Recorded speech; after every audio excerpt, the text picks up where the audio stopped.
Hello, this is Faith at Faith&books, and I'm going to do a tag, even though I'm going to put this up for Thursday, so it won't be Tag Tuesday, but Tag Thursday.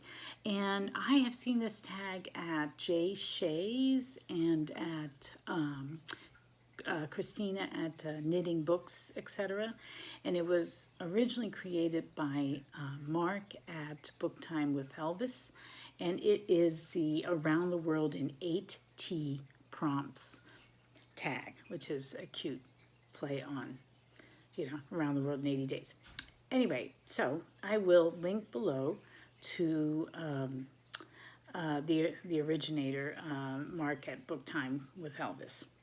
So, all right, so the first one is theater. Do you read plays? If so, tell us about one of your favorites. I do read plays. Probably I read a play a year, maybe. I mean, so it's not like I'm reading plays all the time, but I do enjoy reading plays or revisiting plays. I don't think, though, I've read a play this year. I think last year I read The Tempest, and before that I read, the trilogy by Sophocles. The names are escaping me at the moment, but so I enjoyed those. I think, though, some of my favorite plays, and they're probably pretty standard, but I really, really love Murder in the Cathedral and by T.S. Eliot. And I know that, within the last 5 years, we went and saw a production of Our Town by Thornton Wilder. I heard that was really good. And, Shakespeare is good. What else have I read? Raisin in the Sun. That's a really good one that I've read several times. So yeah, I do like plays. And I probably should read more. All right, prompt number 2, travel. Sadly, we can't travel these days, but do you have a favorite travel writer or travel book to take you away on armchair adventures? And this prompt made me think that I see myself as somebody who does enjoy reading a lot of travel, but I don't actually read that much of it. So I would like to read more. Books by like Eric Newby have been on my TBR, my mental TBR, for ages. I've never read them, so I really should focus on that. But one of my very favorite books that I ever read about traveling is this one, How the Heather Looks, A Joyous Journey to the British Sources of Children's Books by Joan Bodger. This was written, I believe, back in the 50s. And it's so charming. They really, they visit so many places. Let me see what it says here. Caldecott Country, the Open Road, A Peak in Narnia. I'm reading contents, table of contents. In Quest of Arthur. And then a lot of what they focused on was The Wind in the Willows, Kenneth Grahame. In fact, they meet Kenneth Grahame's widow. So yeah, this is a very charming book. I really enjoyed it. And lately I've been dreaming about going to the Lake District and seeing Beatrix Potter's home and where Arthur Ransom lived. And, that would be a really fun trip to go on. So it's sort of the same idea. So anyway, lost my list here. Okay, prompt number 3. What book took you the longest time to read? Why was that? The book that took me the longest to read was The City of God by St. Augustine. And I've said this before, it took me just over a year. And now I can't remember. I don't think it was just a few days over a year. I think it was a few weeks over a year. I started off with a group read. They were going to read it in the length of a semester, and I just got bogged down. I couldn't get enough reading done, and then I kept plugging away. I would go through periods where I would just read it, a few pages a couple times a week, and then as the year started to come to an end, I thought, I really want to finish this by the end of the year, so I really pushed myself through, but I didn't quite make it, and it took me a few weeks longer. But anyway, I actually want to reread that book. I think that once through it, gave me a frame of reference, and I think the second time I read it won't take as long. It won't feel like such a hard read. Okay, prompt number 4, traditional. Fairy tales or nursery rhymes, what are some of your favorites and what are some you would not think suitable for kids today? So I really like fairy tales, and I got some books out to show you. Let's see, I'll just show you my little collection here because this is a reprint of a book from the 1880s. Can you see that? Yeah, I went through a period where I was really, really into fairy tales. So this is a Joseph Jacobs collection of English fairy tales, and then we have Irish fairy tales, and the neat thing about this is it's illustrated by Arthur Rackham. And then I got this most recently. This is Barnes & Noble Classics edition of Grimm's fairy tales, and then I have this. This is the same. It's not the same book, but it's the same edition that I grew up reading. This is Hans Christian Andersen.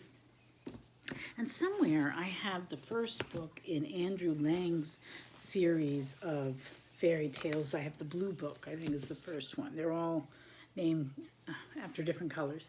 There's a whole slew of them. I think you can get the whole thing from Dover, the whole series.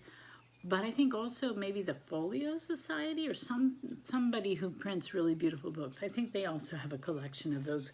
I think it's Andrew Lang, not Andrew Yang. Andrew Lang, and that's the story that I thought was really inappropriate. I sat down to read these fairy tales to my kids, and the very first one, I think in the blue book by Andrew Lang, is Bluebeard's wife, or it's the story of Bluebeard, and you find out that he marries these young girls and then he murders them and hides their body in like a closet or something. Yeah, I didn't think that was appropriate to read to children, but I tend to like the fairy tales where somebody does something very clever and they sort of win the day, even though they're sort of the underdog. Like I always really liked Puss in Boots and the Bremen Town Musicians. I think those, and is it in Grimm's fairy tale? There's one called Greater Claus and Lesser Claus. It's about these two guys named Claus. They both have that name. Oh, I'm never going to find it. This is really long. And Lesser Claus, even though he's small and great, it's Great Claus and Little Claus. I think that's what it is. Great Claus and Little Claus. And Great Claus is big and powerful, and he bullies the Little Claus. The Little Claus is smarter and he outwits him. So I remember really enjoying that one as a child, and Puss in Boots and Bremen Town Musicians. All right. So Nursery Rhymes, I was going to show you a book. I have a book that I read to all my kids, and I'm now reading to, just this last week, I got it out and started reading it to my grandson. So it's just a cute collection of nursery rhymes. All right, prompt number 5, tasty.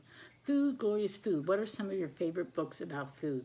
So I also think of myself as somebody who reads books about food, but it turns out I don't really. Like occasionally I do, but that doesn't seem to be something I do as much as I think I do. But so I'll just talk about some books that I always, there's something about the way they describe food that's always stuck in my memory. The first thing is Farmer Boy by Laura Ingalls Wilder. The way she describes all the food that his family ate and how they would make donuts all the time. And I read later that she went into the description of the food that he got to eat because in her own childhood, very often they weren't quite eating enough. Food was always hard to get on the table. And I think in all her books, like I remember her describing about eating bear meat. And I remember one time I think it was on the banks of Plum Creek is it that one, or Silver Lake, where they ate a lot of fish and hunting ducks. Anyway, so the Laura Ingalls Wilder books. Also, I remember when my kids were young, they went through a stage where they were really into Redwall, and that would have these really detailed medieval feasts where he'd really describe all the food So that makes me think of food. And then to get to an adult level, if you've ever read the Balkan Trilogy by Olivia Manning, what I always remember from those books is the way she would describe like these university receptions where there'd be all this food. And I remember being really surprised because she would always talk about the roast turkeys. And I always, I guess I was young. I must have been in my 20s. And I didn't know that, in Romania they ate roast turkey. I thought that was an American Thanksgiving thing. So the Olivia Manning's The Balkan Trilogy, the food descriptions in those books really stuck in my head. All right, prompt number 6, terrible. Who is a truly terrible, nasty, but memorable character that stands out for you? And the first person I thought of was Uriah Heep from David Copperfield, because he's so conniving and unctuous and crafty and, just pretty repugnant. And his mother, too. So that's who I think, the way he was trying to get his claws into Agnes's father, who was a good man, but he was an alcoholic. I don't know if you've read David Copperfield. And then Uriah Heep was trying to take over the practice and marry Agnes and all that stuff. He was a nasty person. Okay, next prompt is 7, truth. The truth is often stranger than fiction, they say. Give us some examples of this from your extensive reading. I can only think of one thing off the bat, and it was this book, which I think I've shown this book before, I feel like, but The Stranger in the Woods, The Extraordinary Story of the Last True Hermit by Michael Finkel. And it's about a guy who spent, now I can't remember how long, but like an incredibly long time, like 10 years or 20 years, living all by himself in the woods, surviving in New England. And they finally caught him because the way he supported himself, he would steal. So he got really good at sneaking into cabins or going, sneaking into some outlying houses that were kind of near the woods and stealing things.